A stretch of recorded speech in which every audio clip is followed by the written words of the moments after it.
Hindi lang si Inday Sara, kundi lahat ng mga Duterte, kaalyado ng mga Duterte, baka pati ako. Yan ay sa gitna ng paghihirap ng mga Pilipinong binabaha ng tubig, ng korupsyon at ng kawalang aksyon. Tinutukan ko ang Plan A nila na People's Initiative Chacha. Binuking ko ang Plan B, yung impeachment, para mawala sa landas nila si VP Sara sa 2028. Ngayon, nasa Plan C na po tayo, sa Ombudsman naman. Noon pa'y nakita ko na, kaya ako nagsampa ng kaso nung May 2, nandun ako sa Ombudsman. Kung hindi kayo titigil sa pamumulitika, mag-asaran tayo. Hindi ko rin kayo tatantanan. Para kayong mga kabayong na katapalodo sa 2028, 2026 pa lang ngayon. Napapabayaan nyo ang bayan sa kakaisip ng ambisyon at paraan paano nyo buburahin ang mga nakaharang sa mga maiitim ninyong plano. Nasa 2028 na kayo. 2026 pa lang. Paano makakaligtas at mabubuhay ang Pilipino 2026, 2027? Paano makakaraos? Hindi sila tulad ng mga buhaya na kaya sa lupa at lumalangoy sa baha, walang pakialam. Ngayon, ang OMB, bantayog ng katwiran para sa mga lingkod bayan. Pati ba naman yan, gusto ninyong baluktutin? Habang nagsusumikap ang lahat ng tapat, habang ang lahat ng Pilipino ay galit dahil gustong makakita ng tuwid, habang pilit naming nire-reband na tuwid ang sistema, eto kayo at pilit nyong kinukulot, binabaluktot, ginugulo. Ang OMB ay opisina, hindi parlor. Tigilan nyo yan. Ang mensahe ko naman kay bagong Deputy OIC Ombudsman Vargas ay simple lamang. Kung nayayanig ka na sa pressure, isabuhay mo na lang ang sikat ng kanta ni April Boy Regino. Kapag nariyan na ang suhol, itaas mo ang iyong dalawang kamay ng ganito at sabihin, hindi ko kayang tanggapin. Wala lang. Naloloka na ako. Yes po. Git ninyo na plano nila na kaya ilagay Secretary Boying Remulla sa Ombudsman para ipakulong si VP Sara at mga ka-alyado niya. Ano yun, suspicion o may nakuha kayo na mabigat na information na pinagbasihan nyo? Yes, marami po tayong information na talagang dito patungo ang paghalal ng isang ombudsman na kaibigan natin dati pero hindi naman natin mapagkakailay. Ang labo-labo naman ng ganon. Kaya tututulan ko po at magtiisan po tayo. Hindi natin kakayanin yan at hindi dapat mangyari yan. Dahil klaro naman hindi dapat politiko, klaro yung conflict of interest, hindi naman na maitatakwil na may kaso. So, 2 sets of cases against Secretary Boying Remulla presently pending before the Ombudsman. Kung paano siya magkakaroon ng clearance from the Ombudsman, pipilitin talaga, pinaltan na yung Deputy OIC na dati nariyan, si Deputy OIC Castillo, malamang ayaw mag-cooperate, kaya kung ano-anong paninira nakikita natin sa online. Meron administrative case for grave misconduct and conduct prejudicial to the best interest of the service. May ikalawa pa, may criminal cases, usurpation of judicial functions under the revised penal code, another criminal case for arbitrary detention of PRRD. Ayan, so nag-file ako nung nakaraan 27 August ng position paper ad cautelam kasi marami pang pending, marami pang iniintay. Higit sa lahat, hindi pa nare-resolve yung time to file the position paper. Iintay rin kami yung mga respondent. panay ang extension of time to file, wala pa, hindi pa pinipila, tapos yung counter affidavit pa. And then Marbil, si General Marbil, may motion to withdraw pa his rejoinder affidavit. So ang dami pang nakatenga, dapat talaga, pasok na yan sa preliminary investigation. Di naman nila pwedeng i-dismiss kasi umandar na yung kaso Meron pa akong motion for clarificatory hearing. Meron pa akong motion for supplemental position paper. Kaya, ayun, nung nag-file ako nung 27 August, yung sumunod na araw, wala, tinanggal na si OIC Ombudsman Marie Flor Punsalan Castillo. Bigla-bigla ang pinasok yung Deputy Ombudsman sa Visayas, si Dante Vargas naman. Ang daing naririnig, ang daming haka-haka, ang daming pinapakita na sinisiraan na nga si OIC Ombudsman Castillo na dati-rati wala naman tayong naririnig tungkol dyan. Kung ano-anong district engineer flood zone control, talaga naman nasa uso bigla. Ang totoo, ang balita, ang pagkakilala kay Justice Punsalan Castillo, hindi daw yan napapagsabihan kasi very independent-minded at very legalista. Kaya hindi talaga nauuto, hindi talaga nasusuhulan, yun na nga. Tapos may issue pa na yung bagong OIC Ombudsman Vargas, ang asawa daw, kaklase daw ni Secretary Boying sa UP Law. Therefore, there's extremely heavy pressure to dismiss the case against Boying. At eto nga, na itong kaso ay madidismiss ngayong linggo. Bakit i-dismiss yan? Yan ang tanong ko. At ang balita, immediately executory ang ilalabas. It's also alleged that even though the time for filing of the motion for reconsideration has not lapsed, the OIC will nonetheless issue an ombudsman clearance para tuloy-tuloy ang pag-appoint kay Boying. It's very bothersome if the cases will be dismissed days after the position papers were filed. Kulang pa yung response galing sa mga respondent. Marami pang pending incident. I-dismiss. Ang dami pang nakatenga. Hindi ba nakakaduda yan? There is a very ominous reason, clearly, for Secretary Boying to become the next ombudsman.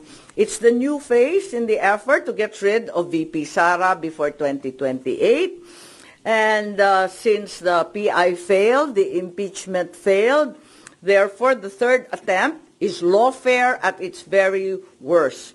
Imprison Inday Sara, all the Duterte allies, including myself, perhaps, to be harassed by cases with the new ombudsman. Plunder will be the name of the game. No bail and imprisonment until 2028. I will be very, very surprised kung aabot si VP Sara na malaya kapag naupo itong uri ng ombudsman.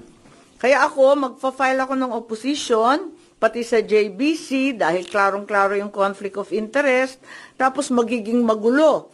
Kapag itong mga kaso sa PRRD arrest will be rendered ineffective. Halimbawa, if the OIC Ombudsman caves to pressure, dismisses na nga the cases, pati yung MR i-dismiss, mapupunta sa CA, sa Supreme Court, paano yan? Kahit i-reverse ng CA or Supreme Court yung OIC Ombudsman, orders the dismissal from service, declares he's perpetually disqualified. Paano ma-enforce yung desisyon na yan kung si Secretary Boying ay nakaupo ng ombudsman? He can only be removed by impeachment.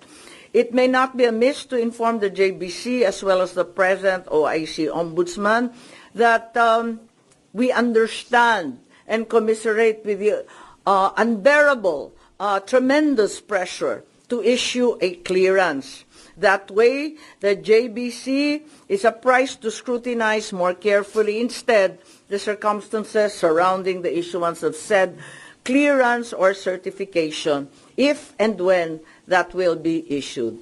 Yun lang. May info ba kayo kung may basbas naman yung ganong plano to rid BP Sara and then i-dismiss yung kaso against Justice Secretary Remulla para may appoint siya sa ombudsman? Well, balitang-balita, ang pressure sa mga investigador, matindi ang pressure, naririnig natin sa JBC, at nakita natin ang mga galaw, di ba? Pinapaltan ang karapat-dapat na Deputy OIC na wala namang bahid at wala namang dahilan, biglang tinanggal at iba yung linagay, nakakapagtaka talaga.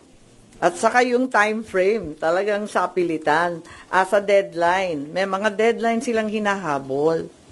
Ma'am, ano pang magagawa pa po nung isasubmit yung opposition kung ongoing na po yung selection ng JBC ngayon for ombudsman po?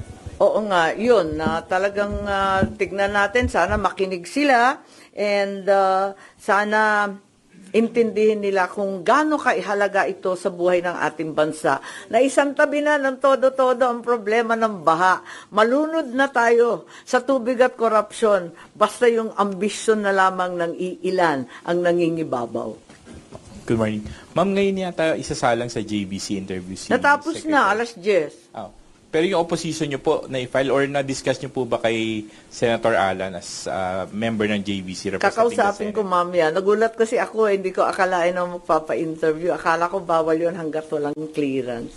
Tapos Aminin yun po, ko, hindi ko alam na kanina naka-schedule agad-agad. will you also question his being included sa shortlist?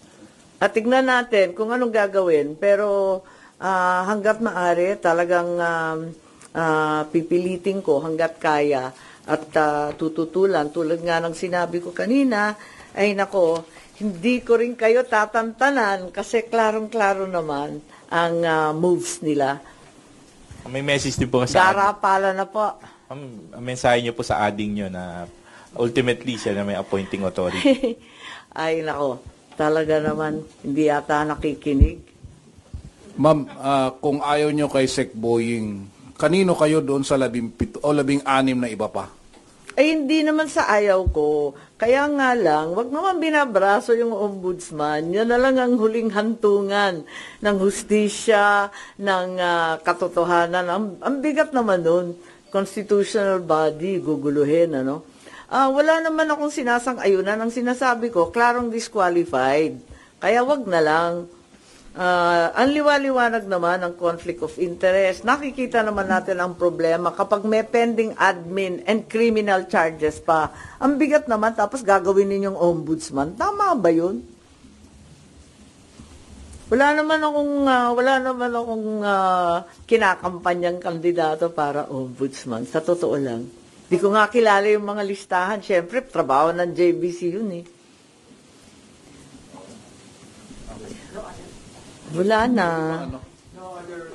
Ibang issue lang. Ay, okay. Pero babalik pa ako sa budget. Okay, Oo, sige. yung madalian lang kung gusto nyo. Pero yun lang.